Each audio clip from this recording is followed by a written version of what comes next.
In January 2005, the town of Crothersville, Indiana, was rocked by a tragedy that would change the community forever. 10-year-old Katie Coleman went missing after running an errand to their local dollar store less than a block and a half away from their home.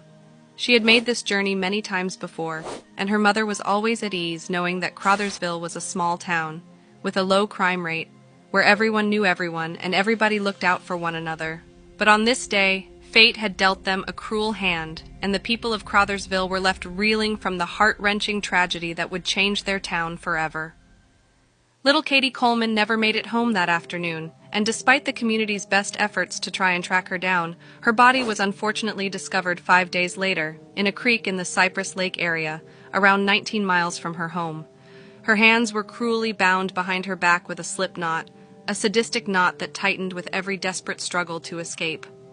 Reports would later confirm that Katie died due to drowning, and there were also signs that she was sexually assaulted prior to being thrown into the creek. Even more horrifying is that the DNA evidence that would later be discovered seemed to suggest that the killer stood at the edge of the creek, watching Katie struggle for her life, and ultimately watching her drown. The tragic fate of Katie Coleman was a nightmare that the tight-knit community of Crothersville could hardly bear. The sheer horror of the crime left them grappling with a potent mix of grief, anger, and disbelief. When the killer was finally caught, their rage intensified.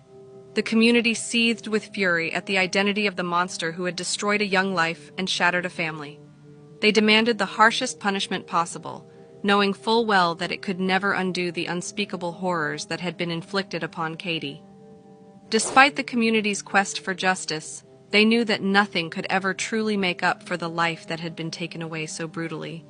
Yet in some small way, Katie finally found her own form of revenge.